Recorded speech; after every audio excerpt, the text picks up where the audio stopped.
आत्म सुख का माप अनुमान भी संभव नहीं है। अब है कि आनंद की प्राप्ति कैसे होती है, तो इसका मार्ग हम लोगों को सदगुरुदेव ने कृपा करके बतला दिया है कि चेतन आत्मा का, चेतन परमात्मा से जब योग होता है तब ही आनंद की प्राप्ति होती है। और इतना अधिक आनंद प्राप्त होता है कि भोक्ता अपने आप को भूल जाता है। अपने आप को भूल जाना ही आनंद प्राप्ति का प्रमाण है। अपने आप को भूल जाने का मतलब क्या है? अपने आप को भूलने का मतलब है अपनी इंद्रियों और उसके विषयों को भूल जाना, उसे समाप्त कर देना नहीं, भूल जाना। इसलिए कि समाप्त करना मनुष्य के वश की बात नहीं है, केवल हम उसको भूल सकते हैं।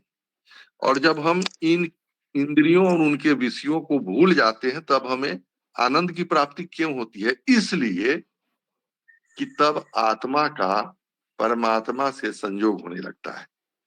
जब साधक आत्मानंद में निमज्जित होता है तो वह उस आनंद को व्यक्त करने में असमर्थ हो जाता है। आनंद को व्यक्त नहीं किया जा सकता है, सुख को व्यक्त किया जा सकता है, दुख को व्यक्त किया जा सकता है, आनंद को व्यक्त नहीं किया जा सकता है। क्यों? इसलिए कि जो जड़ है उसको व्यक्त किया जा सकता है, जो चेतन है उसको व्यक्त नहीं किया जा सकता है।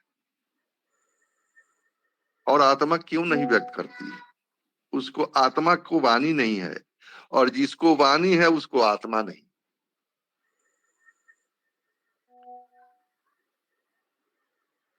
तो जिसको आत्मज्ञान की प्राप्ति नहीं है वह बाहर अपने आनंद को खोजता है या प्रकट करने की कोशिश करता है।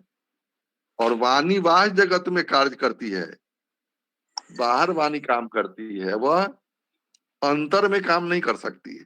वह इस आनंद को जानती नहीं है। वाणी आनंद के आनंद को नहीं जानती है। मतलब महासुख आनंद का भौतिक कारणों से वर्णन संभव नहीं है। आनंद का भौतिक साधनों से, कारणों से संभव नहीं है वर्णन करना। लेकिन अब प्रश्न होगा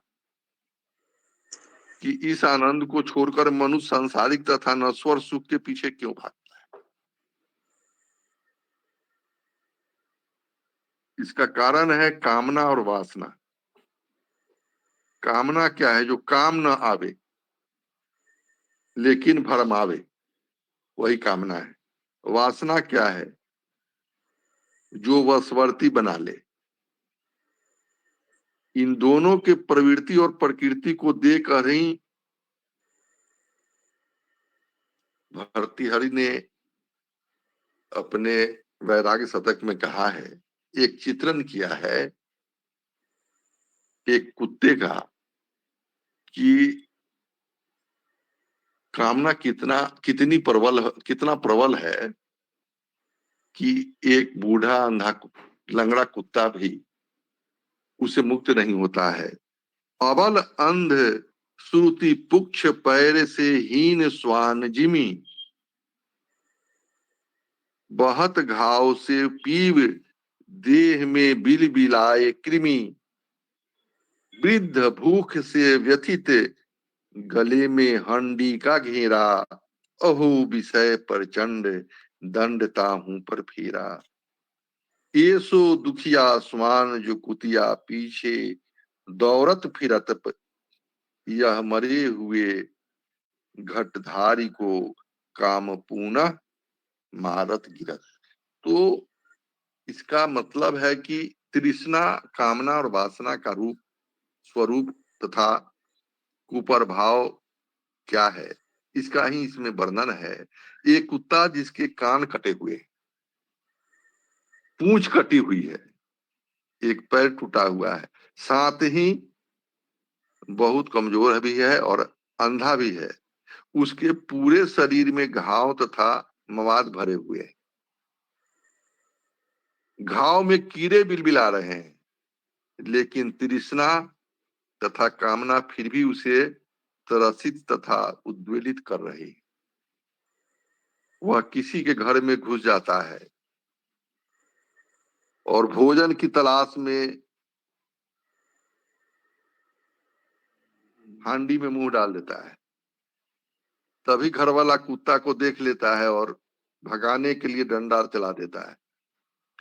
डंडा कुत्ता को न लगकर हांडी पर लग जाता है और हांडी का कनखट कुत्ते के गले में फंस जाता है। बावजूद इसके इसी अवस्था में कुत्ते को कुतिया दिख जाती। तब वह काम की तृष्णा से व्याकुल होकर अपनी काम पिपासा शांत करने के लिए उस कुतिया के पीछे भागने लगता है। अभिप्राय यह है कि कामना और तृष्णा को विवेकपूर्ण अभ्यास से त्याग कर ही हम आनंद को प्राप्त कर सकते हैं। तो इसीलिए कबीर साहब ने कहा है कि जहां काम तहां राम नहीं, राम तहां नहीं काम, दो कबहू नहीं रहे, राम काम एक ठाम। कामना और आनंद दोनों एक साथ कभी नहीं रह सकते। क्यों? काम क्रोध मद लोभ की जब लग घट में खानी। काम क्रोध मद लोभ की जब लग घट में खानी, कहाँ मूर्ख कहाँ पंडिता, दोनों एक समानी। बहुत विद्वान बहुत मूर्ख होने से फर्क नहीं पड़ता है, कोई फर्क नहीं पड़ता है, जब तक कि और जिस मात्रा में व्यक्ति काम और क्रोध से अपने को मुक्त नहीं कर पाता है, वह व्यक्ति विद्वान हो निरक्षर हो, इससे कोई फर्क नहीं पड़ता है। विद्वान या विवेकवान वही है जो इन शत्रुओं से अपने को अधिक से अधिक मुक्त कर लेता है। ये सब जानते हुए भी कि विषयों को भोगने में रोग का डर है, कुल में दोष होने का डर है, धन में राजा का भय है, चुप रहने में दीनता का भय है, बल में शत्रुओं का भय है, सौंदर्य और यौवन में बुढ़ापे का भय है, शास्त्रों में विपक्षियों के वाद का भय है, गुणों में दुष्टों का भय है और शरीर में मृत्यु का भय है। आदमी तृष्णा को त्यागता क्यों नहीं? इसलिए कि हमारा मन जुगों जुगों से वासना की मैली चादर में लिपटा रहा है और हमने क्षणिक सुख के लोभ में इस मैली चादर को साफ करने का प्रयास नहीं किया है।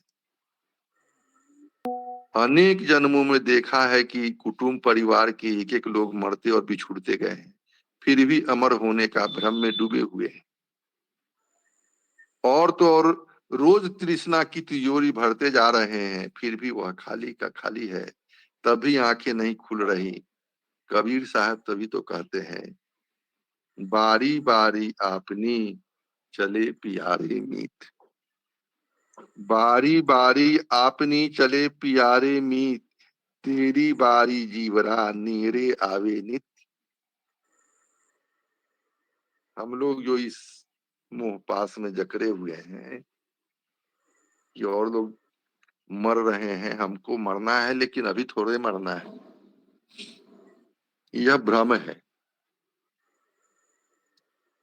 तृष्णा और वासना के वेग को कैसे रोकें?